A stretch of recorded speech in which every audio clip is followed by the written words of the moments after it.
Good evening, everyone, and welcome out again. Today we are talking about the topic of retirement and college savings. So we're going through our seven-part class, and today is our fourth class, but we are actually a little behind in the class itself. So we're trying to combine two topics today, retirement and college, and a couple of little loose ends that we'll try to pick up and cover in the process. And I will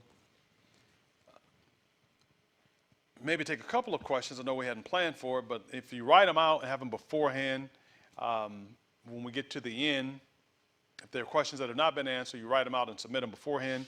And if it comes up in the process, if you can write it out, and we'll try to, we'll see possibly being able to answer it, but there's a lot to cover. But anyway, as such, though, we jump in and begin. So let's pray and we'll start. Father in heaven, thank you again for the class. Thank you for the wisdom from your word. And I thank you for our life's experience. And through those things, we have come again to the knowledge and agreement that we want to seek to live better, to do better. So I pray that you would impart to us your grace and help us to in self-reflection, to change the things that you give within us, the power and ability to be able to change by your spirit. I pray that you be with us and help us to learn, to grasp whatever may be new, and perhaps for others, some of the same material, different thoughts, but I just pray that it would be ingrained within us and become a part of us. In Jesus' name, amen.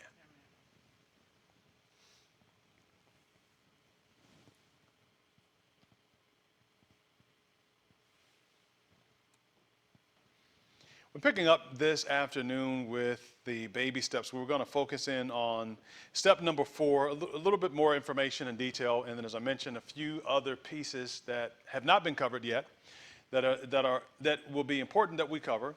And that, again, will be tied in, and we'll go into baby step 5. But quickly to summarize, we identified that the 7 steps, as we found and seen through the financial piece from Dave Ramsey, is number 1, setting up a baby emergency fund. And that is roughly $1,000 set aside for emergencies. And the setup being is that the assumption is that I'm current in all of my other bills. And so if there's something that is behind, I need to seek to get that current, i.e., utilities, lights, housing, transportation, and so forth.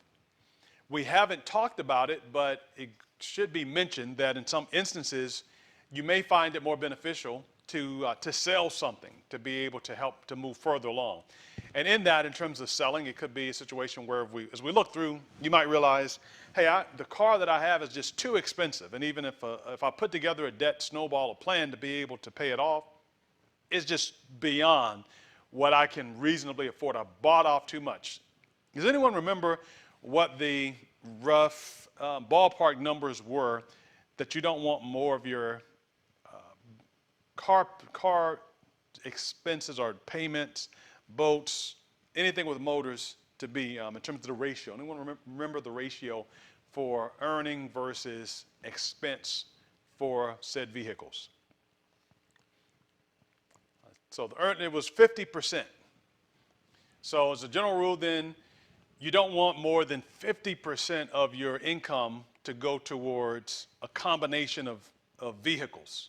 Okay, so you might say, well, I have 2 vehicles, I have 3 vehicles. Well, it doesn't matter how many vehicles you have, it's just when you add them all up. So you might have a motorcycle that's worth $5,000, a car that's worth $20,000, and a truck that's worth $30,000. Well, that's $55,000. And so if you make $110,000, then that's 50% of your income. So in which case, that would be okay. But if we add those numbers up and you say, well, I make $60,000, well, then you have too much money, too much of your income tied up in cars and vehicles, right? Because now you're talking $110,000 compared to $60,000, or if I said $45,000 and I have $10,000, or whatever the numbers are, you can figure them out and adjust them accordingly. And so the takeaway is cars depreciate in value. The boats depreciate in value. And they are, despite how we are sold, vehicles of transportation. I know we're creatures of comfort and luxury, and there's nothing wrong with liking a nice car, nothing wrong with having a nice car, anything of that nature. But ultimately, we want to be in control. And so if you have more than 50% of your income, your annual income going into things that depreciate in value, you'll never get ahead in life. That's what it amounts to. Because you're putting all of this there, and this is not an asset in that sense. It goes down. So every year, if you look at it, then it's worth X this year, and then it drops down to Y. Then it's going to drop down again. Every year it depreciates. So you don't want more there. And so in the part of this baby steps 1 and 2 of getting out of debt and so forth, sometimes people make that decision to downsize, to get out of too much vehicle. Say, well, I make $50,000 a year and I'm driving a vehicle that's worth $50,000. That's not going to fly. And they make the decision to sell it. And of course, if you sold it, you're typically going to be short. And so there's going to be a gap. And if you've bought a car before on financing, banks will offer what they call gap insurance. And you've probably heard that term. And that's something only to benefit in the event of the car being totaled in an accident. And so maybe the car is worth $35,000 and you owe $50,000 on it, and you get into an accident. Well, guess who pays the other 15? Wow, you do. So that's what gap insurance is. It kicks in that difference, the gap between the two. But if you are selling it, then you have to pay out of pocket. And so it will probably be easier to pay $15,000 off in debt than to pay $50,000 in debt, right? Like, so if I'm $50,000 in the hole for a car that, I can't afford, I look at it and say, this just does not work. And I go to sell it, I pull it up on KBB, and KBB says it's worth, say, $43,000. I can sell the car for $43,000, but I'll have to borrow $7,000 from a credit union, a local bank, and maybe a little extra, maybe $2,000 extra, $3,000 to just have a little small beater car to get around with. Now, I've had that beater car before. When the girls were younger, I actually had a couple of them. I had one was like a gray Honda Prelude. It's like 2-door. It's like my gray little Honda Prelude, and my wife wasn't too happy about it, but I liked it. It was just it's my get out of debt car. And when you get one of those cars, you're doing something because they don't work right. In that car, I had to pop the clutch. So when you have a car that just doesn't work right, you know what I mean? It can get you there, but you have to do something, some little trick to make it work. Whether it's jimmying the door, or it's doing something to the engine, the radio doesn't work just right or something. You do something to be able to make it work. So that was that car and what it represented. So you might make a decision then to, again, downsize because it puts you further. It's not about it having it now. We're learning then that there's a process of delayed gratification. And our society is very much geared toward, I want it now, I don't want to wait for it. Immediately I want immediate results, but this is a long-term plan. So it's not going to be instantaneous. It's not going to be overnight. It's going to be a process. But I desire that, okay, what is my end goal? What is my desire? What do I want my life to look like a year from now, 5 years from now, 10 years from now? So that may be a part of your decision and your journey that you might make, that we're going to get rid of this so that down the road we'll be able to put ourselves in a better position. So that's a process that you might, again, consider in baby step 2. We identify baby step 2 as paying off all debt, consumer debt, except for the house, using the debt snowball. And that is where we list our debt smallest to largest, and we begin attacking the smallest one first, and we continue rolling over to the largest one until ultimately you're able to say we're debt free. By the grace of God, paid it off. Don't have to worry about those things. And so once that's done, then you take a little, your foot slightly off the gas. The first two is like scorched earth policy. Beans and rice, rice and beans, that type of thing. When you start going into baby step 3, you're putting aside some money for a fully funded emergency fund. Again, 3 to 6 months of expenses. Not 3 to 6 months of income, but 3 to 6 months of expenses. And that will look different. But on average, it will be somewhere in the neighborhood of maybe $15,000 to $25,000, $30,000 that is sitting aside. You say, well, what is that for? That's for what it says, an emergency fund. And by the way, that emergency fund, this is not a fund to try to make money off of. It's just sitting in the bank, really doing nothing. And you say, well, isn't that wrong to have that much money sitting in the bank doing nothing? No. It is there for a purpose. Now, the purpose you don't know what it's going to be for.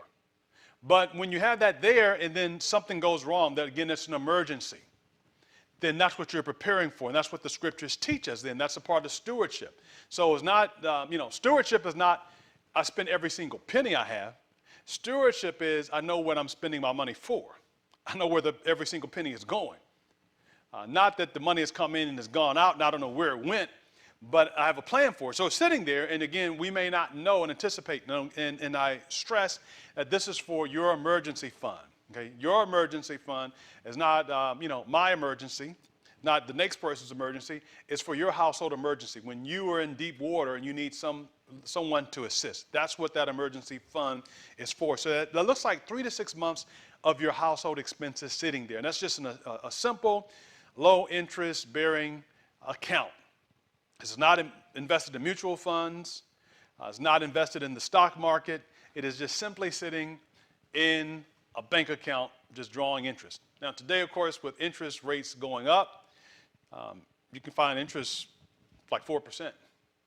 Now, a few years ago, beginning of the year, last year, interest rates were like 1% maybe. But of course, interest rates have gone up, and so people are encouraged to, quote, save. So you just have it just in a regular savings account so that you can easily have access to it if a situation arises. If you want to be able to, to help someone else, and I would say again, have a little separate fund to be able to assist in that. This is for you. This is your life jacket. When you get on the airplane, before they take off, one of the things the flight attendants do is they tell you about the fact that the airline is set with a set cabin pressure. But in the event of an emergency, that there's a sudden loss of oxygen, then the mask will fall down. And what do they tell you first?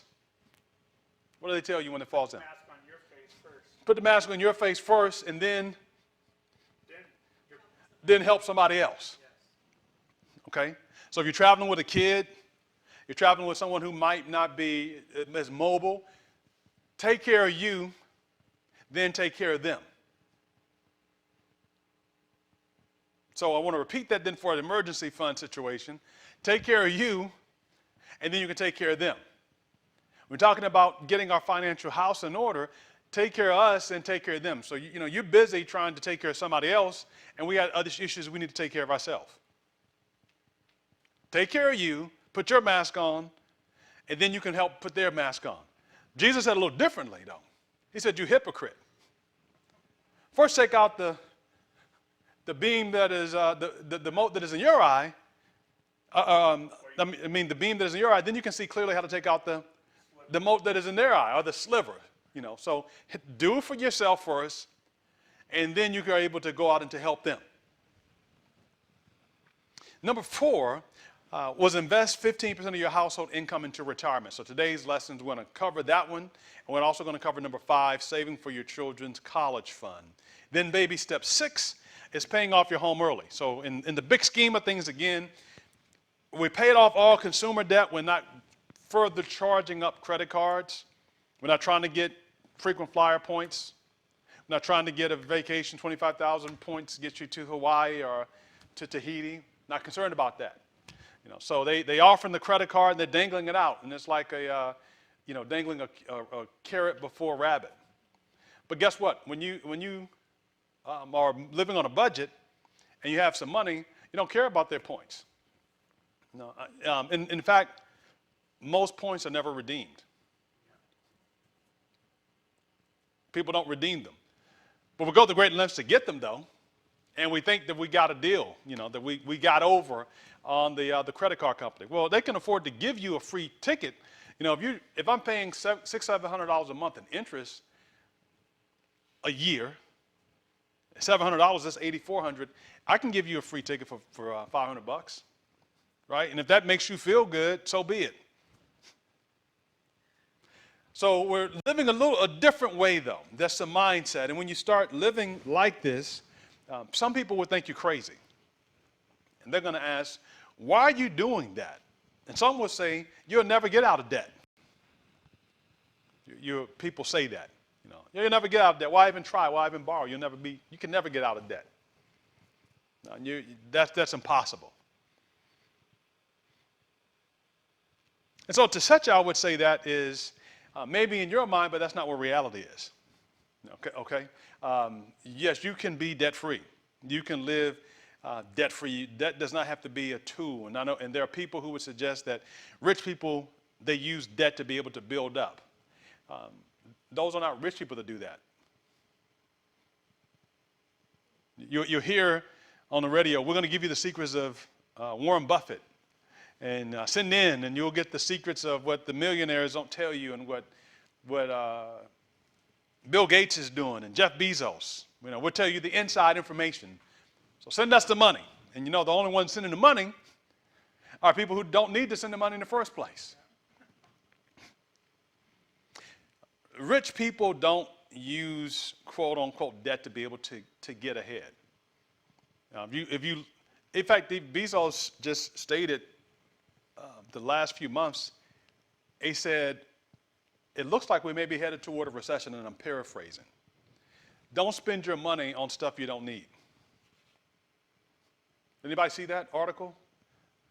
I guess maybe, all right, yeah, he said that. And by the way, Bezos owns what company that we all interact with weekly? Amazon, right? And as soon as you pull it up on your phone and hit it, it could be there before you get home. Right? They're in the business to make money. And he said, we may be heading toward a recession. And it's very well possible. Again, that's what the Federal Reserve is trying to keep us from going into a recession. As I said, they're trying to tap on the brakes. So just picture driving in a car, and you're driving real fast. And sometimes you slam on the brakes, and everybody in the car jolts forward. They're trying not to jerk us forward. They're trying to just bring us to a gradual slow down. But this is what he said. And so you have to then plan, but you don't have to live like that. So no, not everyone, quote, lives in debt. There are some people who have that mentality, but we're going to change our thinking.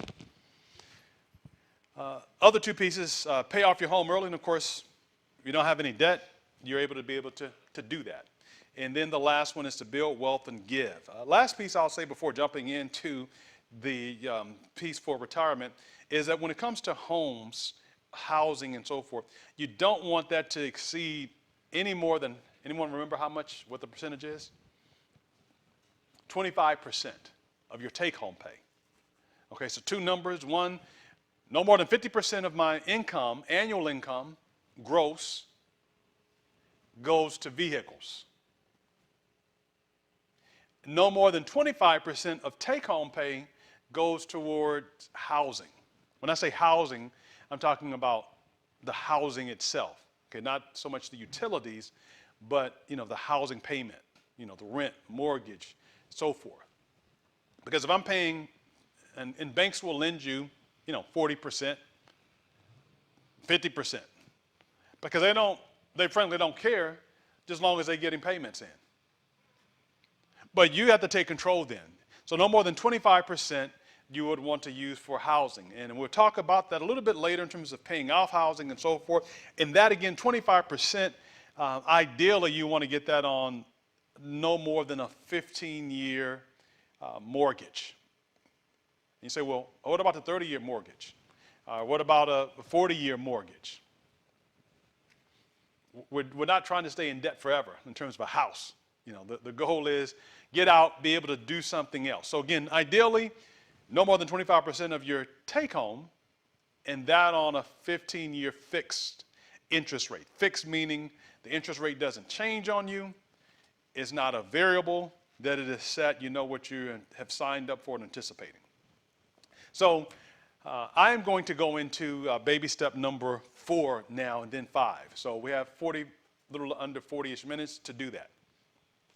Once again, Proverbs 21:20 says, there's treasure to be desired and oil in the dwelling of the wise, but a foolish man spends it up. We read from the New International Version last week that the wise store up choice food and olive oil. I like that, choice food, like, not just anything, but, some good stuff. All right, you put some good stuff there, choice food and olive oil, but fools gulp theirs down. We talked about the sluggard and the wise man. The sluggard not building, the foolish man building his house and the storm coming, and the wise man building his house and the storm coming. And here's where we end it. We're on retirement. A couple of numbers to think about as we go into that. You will probably work till you're maybe 65 years of age, possibly 70, depending on what you choose. Some might retire earlier and so forth, but just on average, somewhere in the neighborhood of 65 to 70 years of age. Based on a recent study that was done, the average American has $65,000 saved for retirement. Okay. Life expectancy, when we talk from that, the average life expectancy is like 78 years of age. Now we know that there are people who live a lot longer than 78. But for those who are planning for retirement, then the average savings amount is like $65,000. Now a couple of pieces I want to highlight quickly from here. The average American under age 35 has $13,000 saved for retirement. All right, 62% of Americans aged 18 to 29 have some retirement savings, but only 30% feel on track for retirements. The 51% of Americans retire at 61 or earlier, and 23% retire between 62 and 64. So that's roughly 74% of folks will be retired by age 64. But in retiring between age 62 and 64, Medicare is not kicked in until age 65. So that may be a lot of information, coming quickly, so quickly dissecting it. About 75% of Americans will retire before age 65. Okay, you're able to take Social Security benefits and so forth at age 62, and the earlier you take it, the less you get. There is a cap to the maximum that you're able to take out, but it's all based upon your contributions through your working years. So essentially, if you waited till age 70 to take it out, it's going to be more than if you took it out at age 62. If you took it out at age 65, more than age 63, and so forth. But for Medicare, and Medicare, of course, you'll see commercials for it, advertising Medicare Part D. And that is for health care coverage and so forth. And so essentially, what Medicare does or serves as, it serves as a type of insurance for those who are infirm or don't have it. Could be financially challenged as such. But part of that process, though, in thinking and planning for retirement is figuring that at some point, as I get older, my health is going to change. And part of that, of course, is with health care. But then part of it also is just making provision for the future. So the example that we have here is you see an egg that is broken, but using the old colloquial expression, you don't put all your eggs in one basket. Okay? And so to avoid that, there's something that's called diversification. And as the name suggests, diversification is just being diverse, mixing things up. So let's talk about retirement for a little bit. What does retirement mean, and how do we best prepare for it? There are some that think that they will not retire. And so why save? A few years ago, I thought that same thing. I thought at 20 years of age, 21, that I wouldn't live to be able to retire. And so today, some 20-some years later, I have a different perspective. Because I don't know what the future holds. Nowhere did Jesus tell us don't prepare for retirement. We typically, from a Christian perspective, tend to think, well, the Lord is going to come. I won't get there. I don't need to. So hence I don't need to prepare. But nowhere does he say, don't prepare. In fact, we're told just the opposite. We're told, occupy until I come. We don't know when it's going to be, but we need to prepare because we don't know. And so part of this preparation then, of course, is to set ourselves in a position so that we are able then to to retire. And I say, well, be able to retire with dignity. Now, some people would say, well, I don't have, a 401k or any of these other devices to be able to plan for. And again, you don't necessarily need those devices. While they're nice, we'll talk about things that you will have access, you do have access to, and what you can take advantage of. So the first rule that you would understand is diversification. And when we talk of this, when I speak of it, with money and with anything in life, you don't put money in something that you yourself don't understand. Doesn't mean that you would know all the nuances and the ins and outs, but you should have a working basic knowledge of what you're putting your money into. And so if someone comes along and they said to you, I want you to give me your money in your retirement account or your savings account, and this may be $6,000 or it's $15,000 or $60,000, whatever it is, and they say, well, I'm gonna take it and manage it for you. Well, you need to know, what is it going to be managed into? How is this going to be managed? How is it going to be handled, and so forth? You don't put money in something that you do not understand. That'll be foolish. Even if you trust the person, you still don't put money in something that you don't understand. That will be a fool's errand. The whole process of diversification is you're trying to minimize risk by diversifying in different opportunities. Hence the term. So in the area of retirement and such, diversification then would look like I would have some money maybe invested in mutual funds. I might have some money in my real estate. I may have some money in something else. So just being diverse in it, in a variety of different things, so that when one sector is hit, it doesn't impact the other. So I'm not putting all of my eggs in one basket. There are some who would suggest that if you invest in the stock market, that you're gambling. You ever heard that before? You put your money in the stock market, you're gambling. That's gambling. So a lot of people hear that, and we take it as gambling. So, okay, I'm not going to invest in the stock market. So here are our options. You know, from last year, there's a dirty word that takes place in economics that starts with an I, and it makes prices go up through the roof. What was that word? We've all been dealing with it. You say inflation. Okay, and what is inflation? The cost of goods and services going up. Okay, right? That's inflation.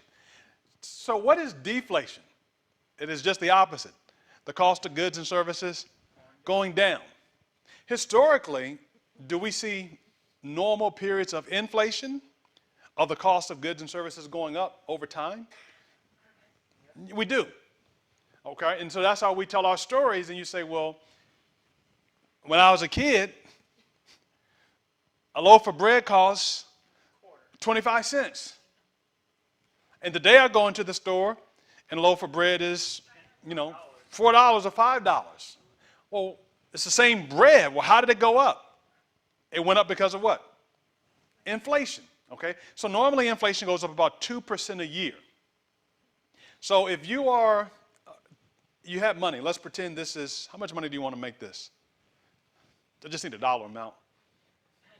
$100. Okay, so here's $100. So I'm going to do two things then. Okay, so this is going to be 100, and this is going to be 100 because they have to be equal. So I give 100 to my friend here, Steve. He has $100, and I give this to my friend here, and she has $100. And so he's very prudent with his $100. And he said, you know what? I don't want anything to happen to this $100. So I'm going to go and I'm going to stick it into the bank. Okay, in the bank he puts it in. They said, well, Steve, you give us this $100, we're going to give you back 2% interest a year on the $100. Okay? So he takes that $100 and says, hey, absolutely, that sounds like a great idea. I'm going to put this $100 in here. Is there any risk to the money he's investing in the bank? No. There is not. Okay? So he comes back at the end of the year, he put in that $100. How much does he expect to get back? $102. $102, right? Okay, and then the next year, that 102 sits there, and he comes back, and again, it's another 2% interest. How much money is he roughly expecting to get? 104. Okay, how much is he roughly expecting to get when he comes back again? So he's put in 100 first year, now it's 102, grew to 102, comes back the next year, he's expecting to get about like $103. I'm sorry, like 105 and some change, okay? And well, you say, well, hold it. The first year he got 100, it shouldn't be $2 every year. No, it's not $2 every year. It's 2% on what is sitting in the bank, what grew, okay? That is what is called compound interest. And by the term, it is your interest just compounding. So it's a good thing when we're on the receiving end of it. So let's do, up the numbers and say it's a 5%. And he put in $100, he comes back at the end of the year, it's worth 105, right? Year two is not going to be worth 110, it's going to be 5% times 105. So that could be something like $111, $112. He comes back year three, and now maybe $119. And year four, maybe, so it's growing, right? That's a good thing when it's in our favor. But when it's not in our favor, then it's growing the opposite way. Okay, so I borrowed 100, and now the interest, I owe them 105. And then it grows up again. So now this is compound interest working against me. I.e., if you get that basic concept, if it's working for you, then that means you're saving some money, right? If it's working against you, that means you're borrowing some money. That's how you see on, credit card statements and so forth. Have you ever, made a big purchase? Let's say a big purchase, a car, a house. They've done disclosures where they say, basically, I'm borrowing $45,000, and my interest is going to be $53,000, and I'm paying back $95,000. Why? Because again, that's that compound interest that is working. So Brother Steve puts his $100 in the bank, but Sister Monty, she's been in a class like this, and she understands that, wait a minute, if I put my $100 in the bank, while they're going to give me 2% interest, I'm concerned about that I word. What was that I word? Inflation. And if inflation is growing at 2.1% a year, if I put my money in the bank, am I making any money? No. What are you actually doing? I'm losing money, right? Because if it's growing at 2.1% or 2.5%, so it means it's growing this far, and then I'm going to get this far, so that means there's still a gap. And then it's going to grow again this far, and I'm going to get this far, there's still a gap. So she said, well, I never will be able to make any money like that. So she's been to a class like this, talked to a financial planner, because again, I have to say, I'm not giving financial counsel, talk to a qualified financial advisor and so forth, do those disclosures. And she realizes that, okay, I need to put my money somewhere where I can at least make more than 2.1% interest. Make sense? Because if I'm not making 2% interest, I'm losing money. Make sense? And so she says, well, she finds out that I can invest it and earn 10% interest. And so if she takes that same $100 and she invested in year one, she'll have $110. Year two, she'll be looking at $121. Year three, it'll be like $135. Okay? So it's continuing to grow based off of the investment that is there. So that's what we're looking at today, because again, some would say, well, the stock market is gambling. So let me just quickly break down and explain a couple things for us then. One, when we talk about the history of the stock market has been over 100 years. Do you know what the average return is, the growth for the stock market per year? Anyone take a guess? Let me give you some numbers. How many would say over the last 110 years, let's just 6 points. 6%. You think it's grown 6% a year? How many say it's lost money on average? lost money? The stock market. Well, it fluctuates. Because, okay, last year I think it could have been down maybe 10%. Well, since the COVID, yeah, it's been losing. Okay, let's see. Should have done this before, but I didn't. But you guys are fast. More on the drop of 3%. So, okay. Should have done this before, but I. You loaned out your $100. Oh yeah, okay. Well, I'm taking it back from the bank. Can we collect it back again? All right. So I'm trying to see last year.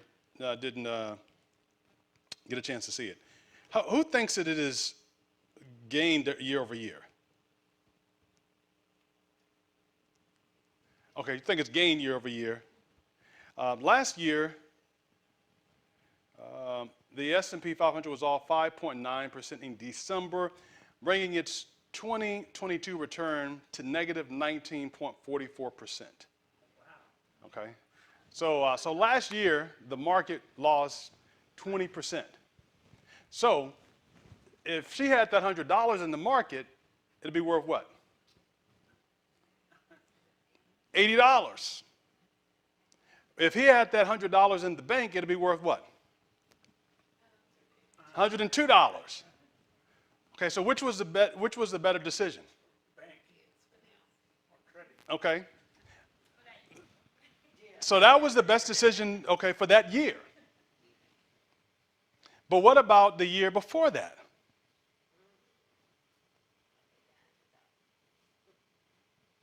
Okay, because he's saying it's pretty much, it's fixed. Well, what about the year before that? Would that have been the case, right? 2021. That would be what you would then look at.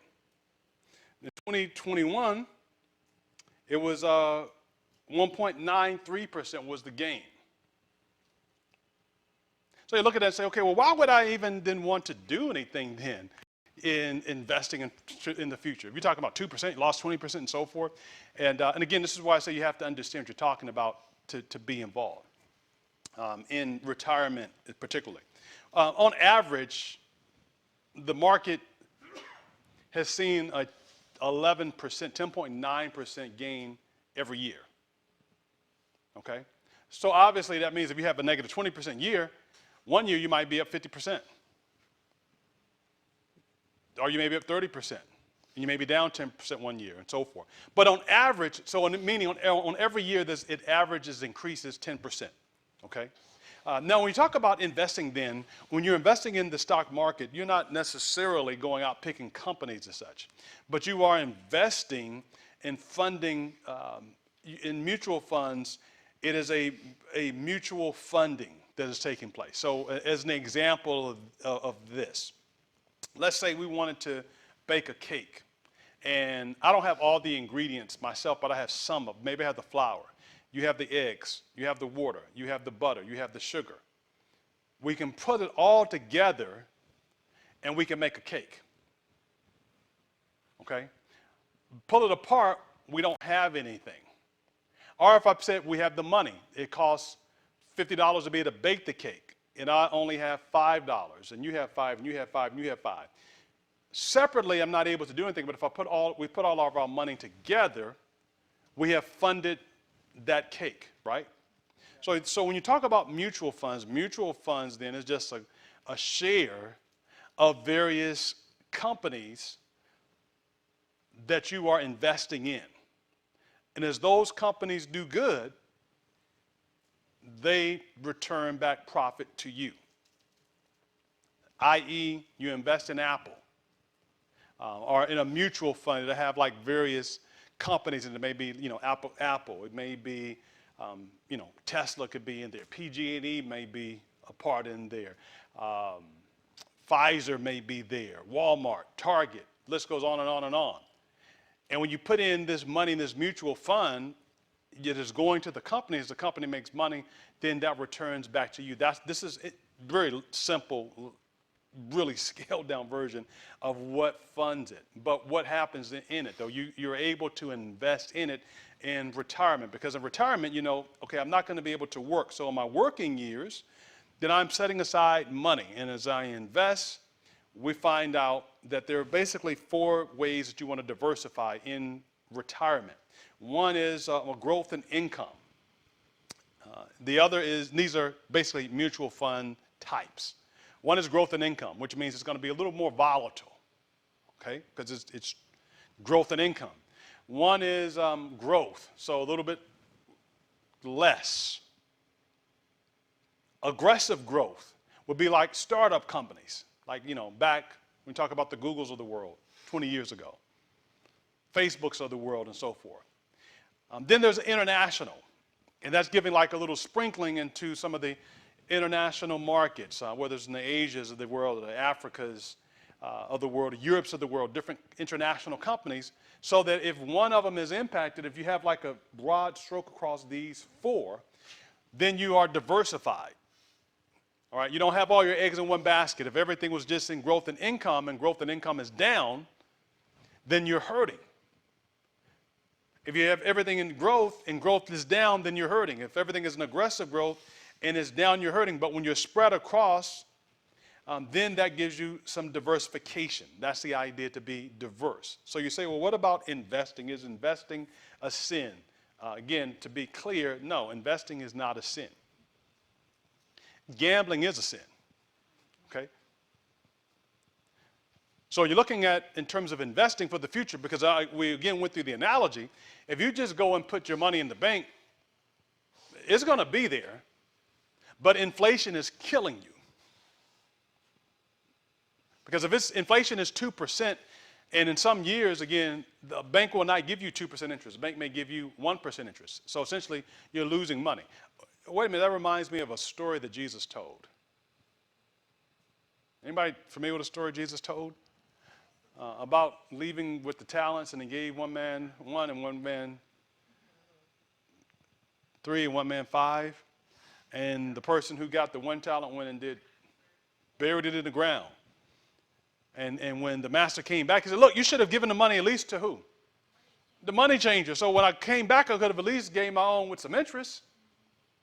But you just went and stuck it in the bank. And this is nothing. So we learn to diversify. And the key in it, again, is those 4 classes. You look at something that is growth, aggressive growth, international, and growth. And with a track record of more than 15 years. So you pull up, start looking at track records, like it's called a prospectus. And you look at a prospectus and it'd say, well, last year it did this much. 3 years ago, it did this much. 5 years, this much. 10 years ago, it did this much. Its lifetime is X. Now, again, anything can change. There's nothing that is, a hard, fast rule.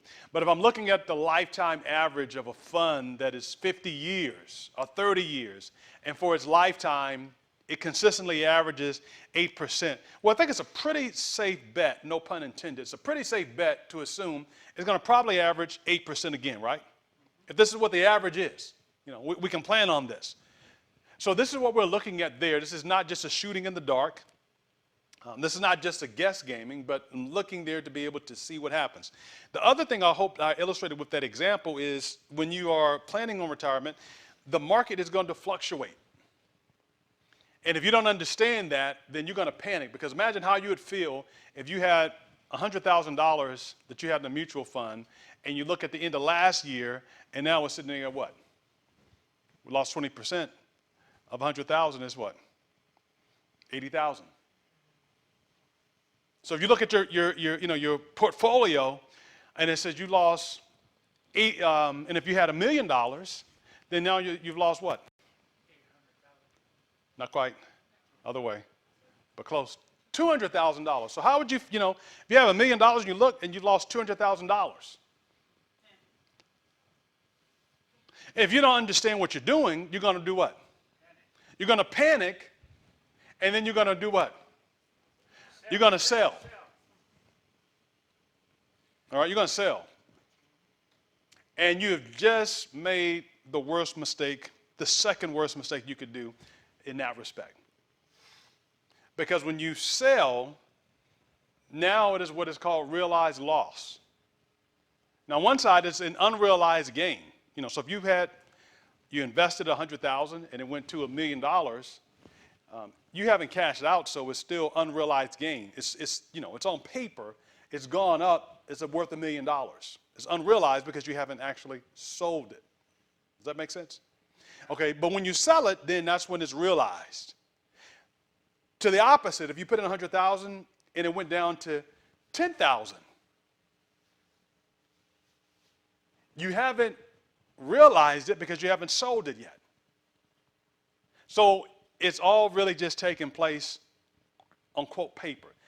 And if you don't understand, people have different tolerance. Like they talk about a risk tolerance, right? And so if you're one of those people who, you worry about 4 cents at night, then you would want to make sure that you really understand what you're looking at in an overall plan. But you're going to see, the growth, okay, when it grows up and then it's going to come down. But as long as you know that, all right, I'm sticking to the plan, I'm diversified, I'm going to see some peaks and I'm going to see some valleys. And when you start looking at perspectives, you're going to see, it doesn't just all go up like this. It's not a linear line, okay?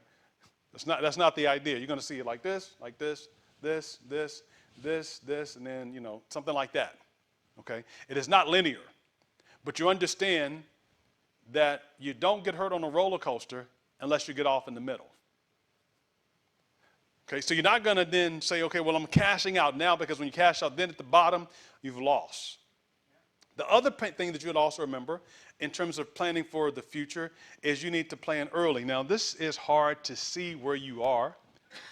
So this one may be a little clearer. Nope, it's about the same size. So here's Anna and Mike. They are both age 20, in this scenario, Anna is age 25, Mike is age 25. At age 25, essentially, Anna decides that she wants to save $5,000 a year for retirement. Again, it seems a long way away, but she's looking down the road. I want to retire. And so she puts away $5,000 a year for retirement, and she does it for 11 years, okay? So $5,000 a year for 11 years at age 25 through age 35, that's $55,000 she invests. Mike, on the other hand, is age 25. 35. No, he's 25, but he says he's going to wait. Up there it says 35. No, what it says, and it is right, and you are right. But at age 25, he doesn't choose to invest. So, hey, I do it down the road, I'll do it later. So he doesn't begin his plan until age 35, to your point. At age 35, he begins to invest $5,000 a year, but he says, I need to catch up because I wasted 11 years. And so he puts the pedal to the metal and he contributes, not for 11 years, but for 26 years, $5,000. He invests a total of $130,000, okay? She invested from age 25 to age 35, a total of $55,000. He, from age 35 to age 60, $130,000. This is not a trick question. Who puts in more money? Mike does. Mike does, right? Almost to the tune of 2-to-1, correct? Yes. So the next question is, assuming 8% interest a year,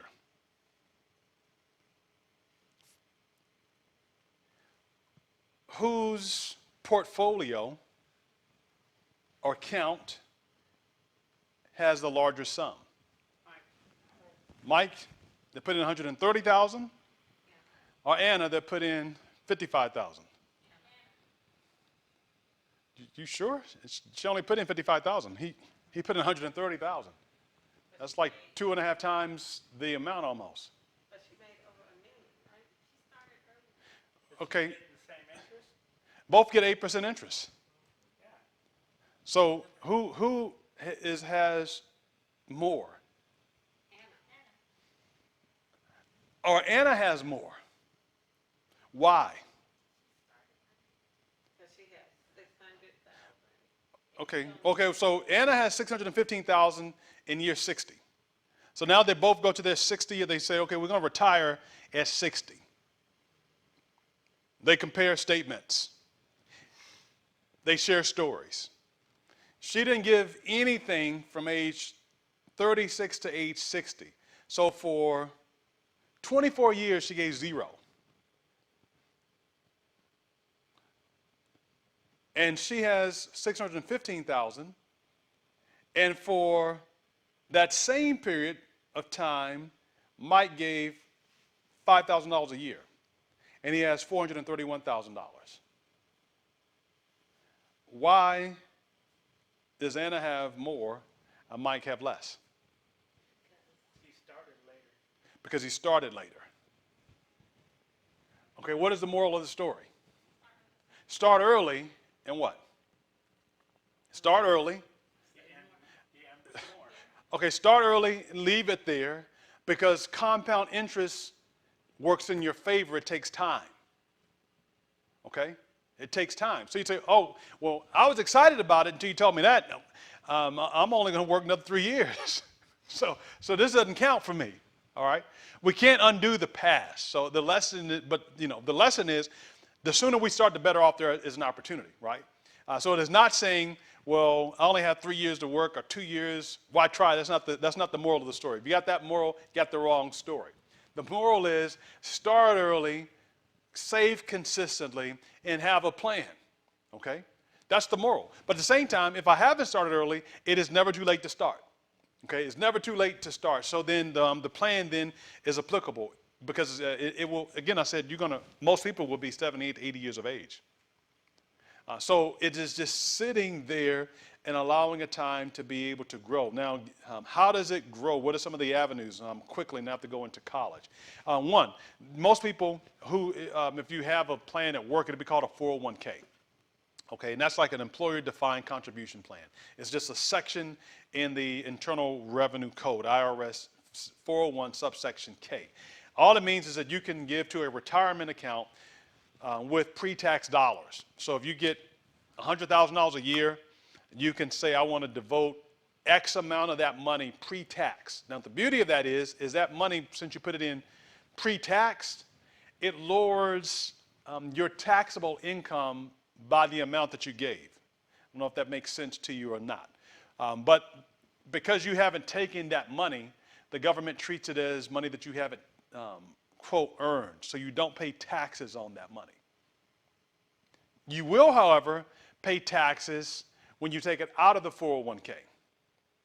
And do not take it out for hardship. I'm talking, but you will pay taxes in retirement for that money. So quickly, case in point, you make $100,000 a year. I think you can put maybe up to 15% into retirement through a 401k. These numbers change every year, okay? So that would be $15,000 that you can give to a 401k, a personal 401k. That will lower your taxable income by that same amount. So in essence, when it's for taxes, the government will treat you like you earned $85,000 versus $100,000. That's all I'm saying, okay? Now on the other side, though, when you get ready to take that money out at age 59 and a half, you have to pay taxes on it, okay? But by that token, though, still, you have to take mandatory distributions minimum at 59 and a half, but you're probably going to be getting ready to sell off into the sunset anyway, right? So a little less in taxes. The other way then is an IRA, okay? And so there's what is known as a Roth IRA and a traditional IRA. IRA just stands for individual retirement account. You're not trying to do this while you're trying to get out of debt. You're trying to just focus on one task and then get here. So I know this is the goal. You want to try to get over here quicker. And you may say, well, let's skip this and go here. We're trying to stay focused. In transparency, I skipped around, but then came back and got focused on, what the task at hand was. But you stay focused on this because The reality of retirement is it is set up in such a way that the government is saying you can't touch this money until you're at least 59 and a half years of age. And if you try to take it out before that, then there's a penalty plus taxes because we want to discourage you from doing it. So therefore, if you're saying, well, I'm going to put all this in and I won't have an emergency fund, when a big emergency comes up, what is the temptation? If I don't have any money and I have 50,000 sitting over here, my temptation is let me go take it out of here. And when I do that, then the government says, this was a vehicle for retirement. So we're going to tax you at your normal tax rate, plus a 10% penalty for touching it early. So what sense does it make then to pay 40% to 50% on taxes, right? None. If you borrow it out, take it out early, you have to pay a penalty plus your tax rate, okay? So I'm basically, so for every $100 I'm taking out, I'm only getting $50. It makes no sense, okay? So they're trying to discourage you, to dissuade you from doing this. But there's an IRA. An IRA traditionally is you can contribute to an IRA even without an employer. So if you have an income, you can open up an IRA account. Okay? Charles Schwab, TD, Ameritrade, whoever. And the annual contribution is right now like $6,500 a year, and there's a catch-up. If you're over a certain age, they say you can put in more money. But in that, you then would go in and select, again, those 4 areas we talked about: growth, aggressive growth, international, and growth and income. So an IRA, a traditional, was just, I'm funding it after I get paid taxes. Therefore, if I'm paying it after I pay taxes, then guess what? The money grows there, then tax-free. So if I made, and I'm using numbers just for simplicity's sake, made $100,000 this year, and then I put in, just say $10,000 into an IRA. You can't do that, but just say it, $10,000 for every year hereafter. I've already paid taxes on that $10,000. So the government says you don't have to pay taxes on any of the increase. So when I go to get it out, it could be worth $1 million or $2 million. I don't pay taxes on it because it is grown tax free. That make sense? Okay, I already paid taxes, I don't have to pay taxes on it again. So all that growth is mine, okay? I get to keep it. Now, so that's a piece that is there. A Roth, it works in a similar way, but it is funded differently. So a Roth is funded by pre-tax dollars. So if I'm doing it through a job, and if that's the case, then it is growing tax deferred. And by the term deferred means down the road I got to pay taxes on it, okay? So I'm paying taxes on the growth. But again, traditionally you want to take, those are options that are at your disposal to take advantage of. And regardless of, again, some jobs offer 401k, some jobs offer pensions, but few are the jobs that offer pensions in America today. You know, pensions are become a thing of the past. You'll hear about it, you know, in the 20s, 30s, and 40s and so forth. Companies would offer pensions. Not so much today. That has generally gone away. So in lieu of pensions, many companies offer 401k. But if you don't have a 401k, anyone can call up a mutual fund company or a brokerage account company and open up an IRA or a Roth IRA. And the purpose of that is I am setting up for a future retirement, okay? Proverbs 13:22, a good man leaveth an inheritance to his children's children, and the wealth of the sinner is laid up for the just. So you plan for your future to retire. Numbers 8:23 and 26, I'm not going to read it, but this is the only place in the Bible that you see about retirement. And it was for the priest. So essentially, it said that the priest would retire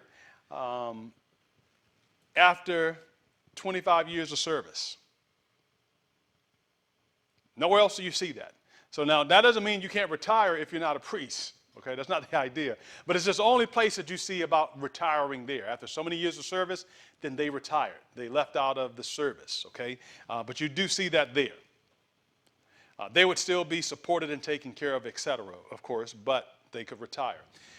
Now, before, just in housekeeping, and part of the whole plan, we didn't talk about it, but insurance. We have to talk about insurance for a couple of minutes, okay? Then we'll go into the kids, and then we're going to close. Insurance is important. When I talk about insurance, I'm talking about life insurance. And I get it. There's some people who feel, well, why do I need life insurance? It's not important.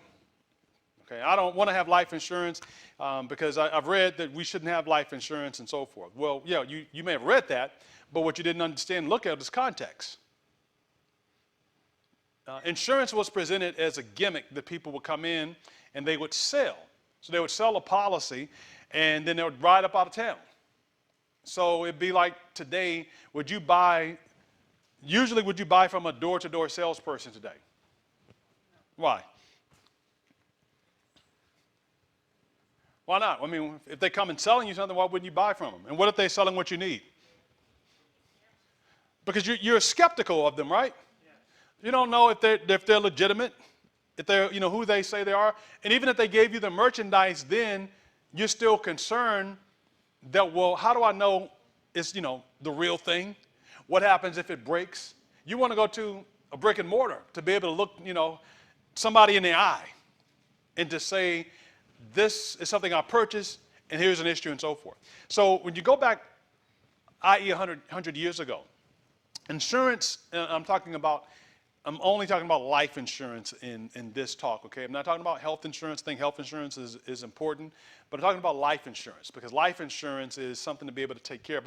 But you know what? I should at least say something about health insurance because health insurance is like a scary, scary issue with a number of people. And maybe we can set up a class and talk about it more in detail, but we will talk about it. But it's important to be able to look at the context of insurance. And so people would come in, they would sell these policies and just ride off in the sunset. And so you've put this money into a policy that you will never be able to cash in terms of if you died, you're not going to be able to get it because I ran off with it. And so it's like you get a person coming into town and they're selling books and you say, okay, I'll buy these 3 books from you. And they said they'll be here in 2 weeks. And the 2 weeks comes and goes and you don't see them. You're starting to feel very uneasy then about the $50 you paid because now you're like, I got beat. I'm Girl Scout selling the cookies. You want to make sure, hey, is this really the Girl Scouts? Because I want my cookies when 2 weeks go by. So there's a bit of skepticism that is there. And this was a huge problem. And not only was it huge in that people were selling these bogus accounts and ripping people off, but the companies they were selling for would go belly up.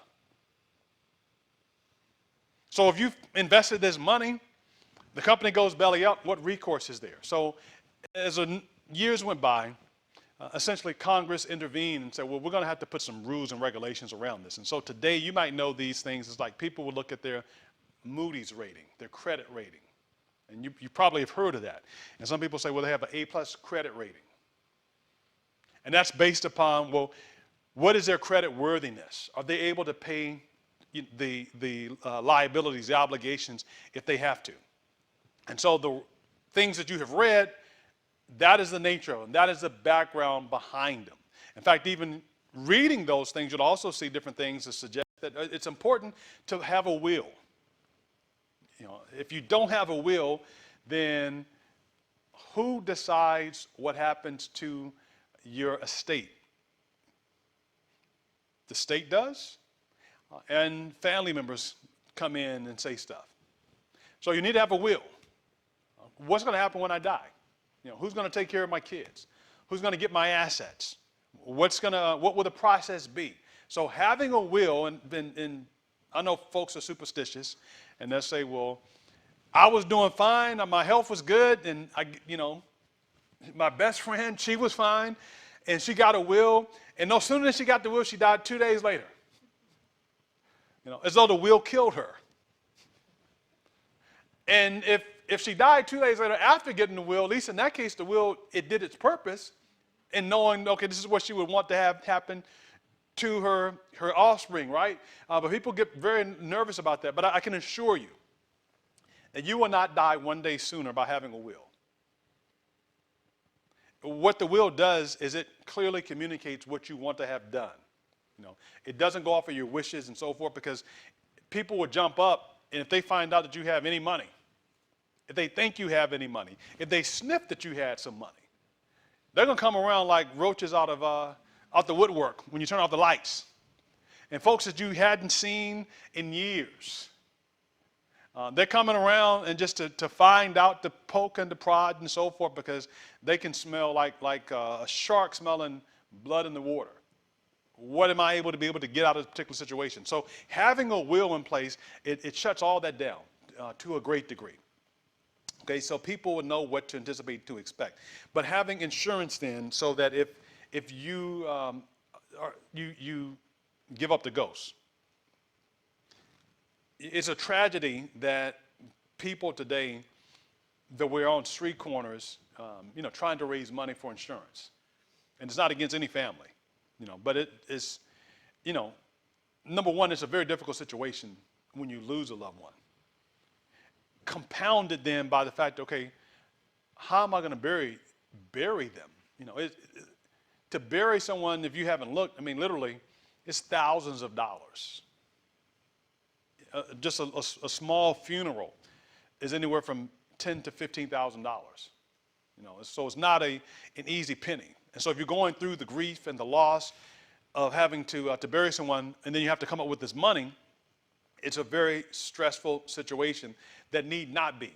You can get an insurance policy, assuming that you don't smoke, and I would think here most folk don't smoke.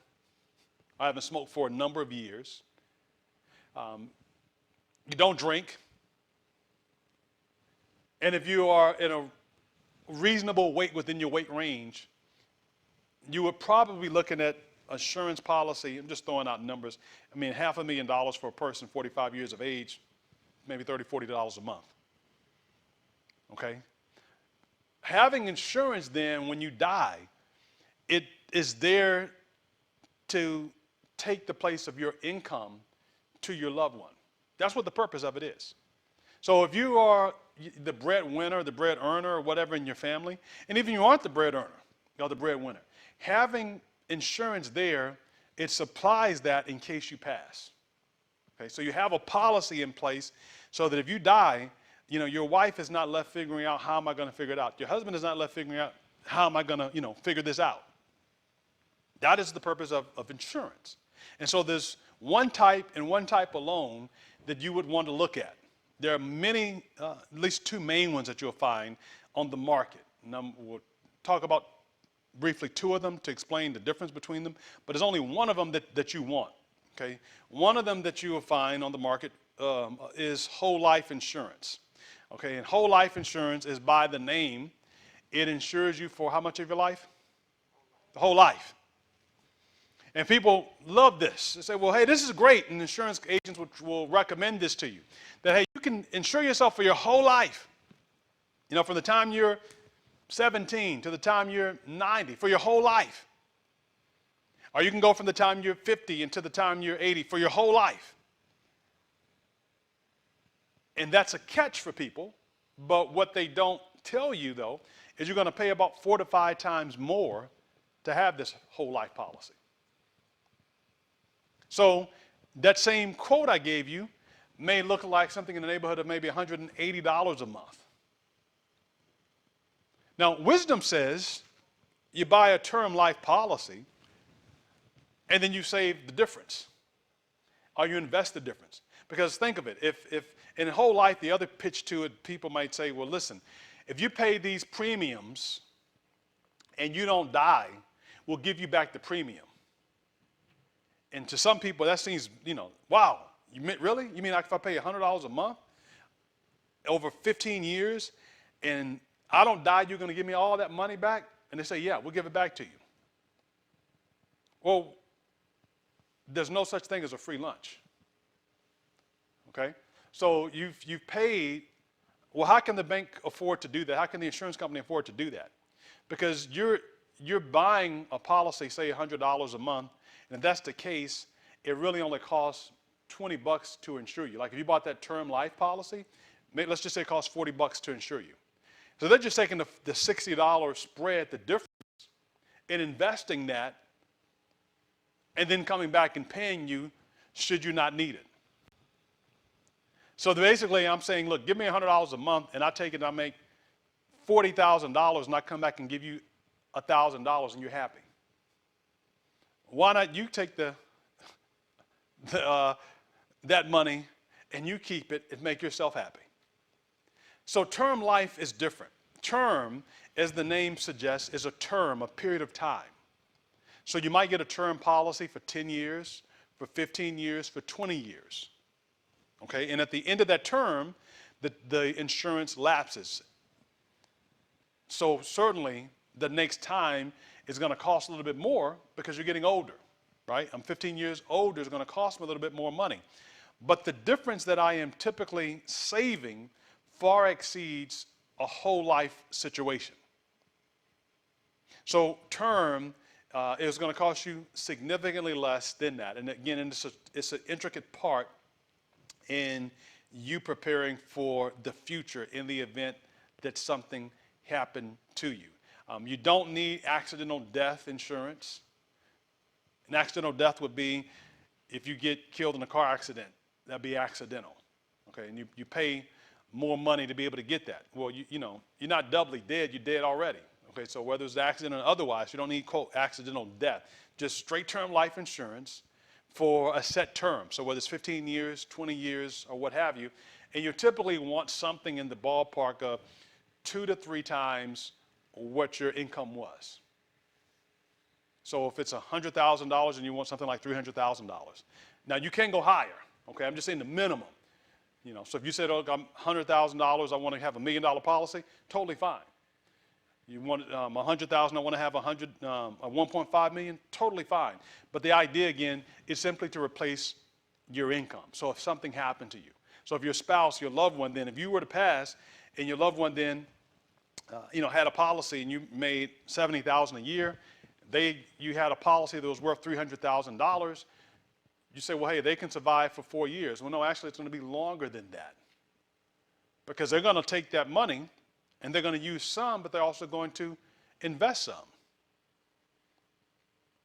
And by investing, be able to live off of some of the income that it generates without actually having to touch the nest egg. They're using it just to be able to replace. But those are some of the issues that are there. So again, term versus whole that you want to find. And again, that is not something that is insurance, the idea of insurance.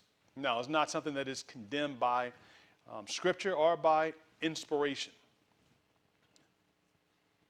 Now, I said, again, we're going to stop, and we didn't get to the college kids. We won't get to the college kids. So it's because it's 4:15, and what I can give, I'll give a brief version, maybe 7 minutes. I'll give 7 minutes, and then I hate to do them injustice, the college kids, but we'll do so and can pick up later. And then if you have any questions written down, I'll quickly take them.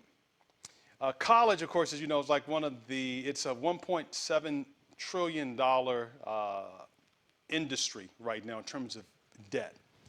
Saving for it and preparing for it, I put on the overhead some of the costs you might see associated. You can quickly see that the cheapest way to be able to go to college is to go to an in-state college, a community college. It's going to be cheaper. Now, I know we have parochial schools and church colleges that we operate in are all throughout California.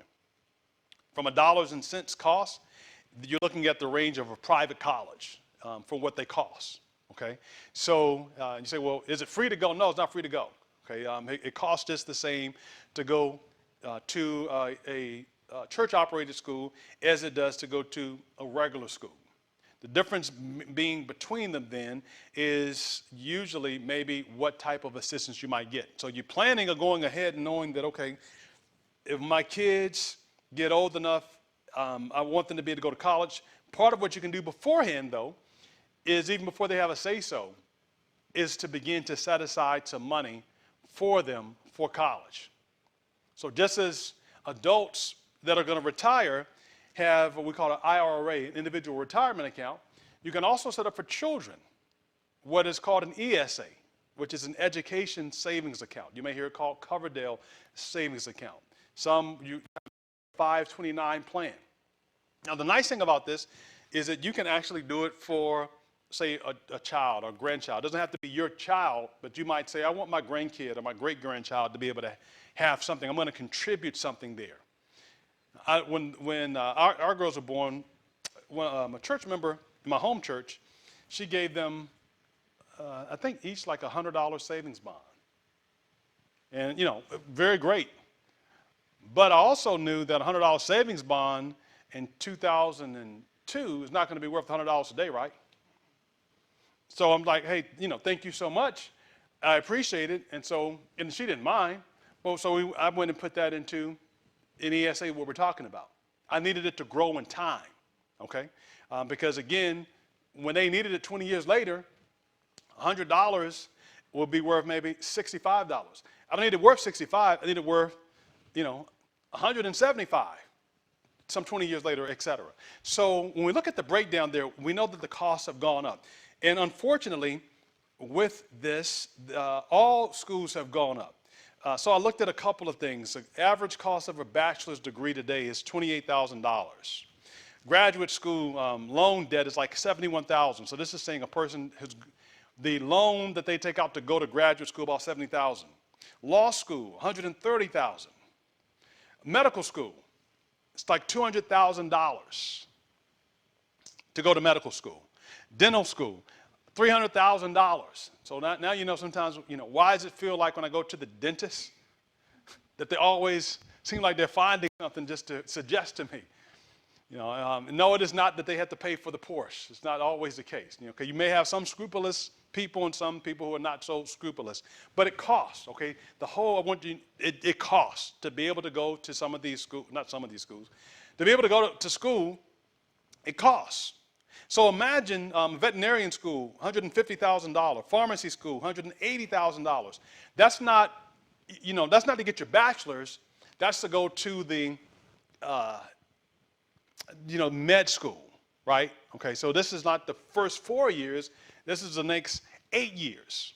And so these are the costs that are associated with it. And make no mistake about it then, people are graduating with this type of debt load. So you're starting out, you're in your 20s, and you owe $200,000, $300,000. Some people even owe $1 million. And their aspirations are to do something great, but that load of debt coming out, it is crushing. So there are different options that we need to look at. Okay, so some of the options, I know the traditional one, people say just get a loan and pay it back. Okay, but good luck with that. And today, there's a big push by some to say, well, we want the federal government to wipe out people's student loans. And some of the talk is, whether it will happen or not, that the president wants to maybe erase $10,000 or $20,000 worth of each person's loan. Now, if you owe $300,000 and you took off $10,000, is that really going to make a big dent for me? Hey, don't get me wrong, I'm helpful for anything, but, big picture, is that really going to make a big dent? No, it's not at all, okay? So, it sounds really good, but then when you start looking at some of the impact behind it, now, if I owed $20,000 and you said, I'll take off 10, okay, that's like half, right? If I owe 10 and you take off 10, okay, now I owe nothing. But when you're talking about, I'm 100 plus, that's, save the time. Save the time. It's almost like, you ran a 27-mile marathon and I needed help, and you come along on, like the last 100 yards and offer me a ride. I'll crawl to the finish line at this point. I did all the work. Just meet me at the finish line. Thank you, but no thank you. So I get it. And make no mistake about it, if the government is offering, quote, free money, then hey, I'll stick my hand up for it. If I'll qualify for a loan, I want mine, but also recognize there's no such thing as free lunch.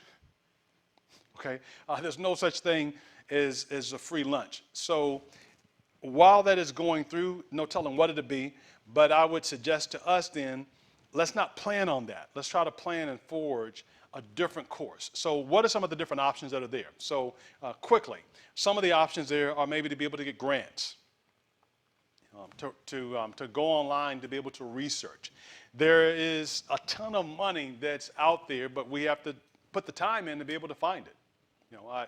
I talked to my cousin, she's a doctor, and she was she was instrumental as well with helping the girls get some scholarships too, because I'm like, okay, well, instead of going to school, what are some different ideas? And so I'm kind of last minute in many respects, and to get these scholarships, you want to start looking like going to 11th grade, 12th grade. It's a time to start looking. Not going into like not summer of the year that you graduated from high school going into the freshman year. Early bird gets the worm. But she said, look at scholarships and so forth. And so that's what we started doing, looking at scholarships, applying, sending off information. And so some people responded back, scholarships came in here. We're blessed in that respect there. Generosity, folks in church, very helpful. But you need to look. It's not going to just pop up. You have to go looking for it. So I'll learn, all right, well, hey, let me start looking then to find, because a scholarship is free money. Okay? It's not coming back. A loan is a loan. You get it, you have to pay it back. And when you're in college, hey, it's easy to get loans. But you don't want that albatross around you. Grants are ways, scholarships, and they're from companies, families, peoples, a variety of different things. There's also financial aid. Financial aid is what this is different from a loan. Financial aid is where the college and the government, they will do an assessment based off of, your financial situation, and may say, well, based off of your income, this is what you qualify for. That's financial aid. That is different from a loan. Okay? So we're not talking about getting a loan, I'm talking about trying to get access to free money. Then there are fellowships as well. So fellowships are opportunities to look into that you might be able to participate in. Some of it may mean that you work, volunteer of some hours here and there, but that is an option for you. Lastly, the last two pieces here, I talked about ESAs. ESAs, again, you can start contributing from birth up to age 18, okay? And that's called an education savings account. The cap is $2,000 a year that you can put there. And again, we talked about the mutual funds. It continues to grow over time. So if you put that in, by the time then you're age 18, then it could be worth, $100,000, $70,000. Find a nice school that's less than that, then that difference you'll be taxed on, but better to be taxed on it and to have it without any type of debt associated. But that's a ESA. You can also, though, use it for a different family member. So it could be devoted to one person, and as a parent, maybe the child doesn't go. They decide, I don't want to go to college.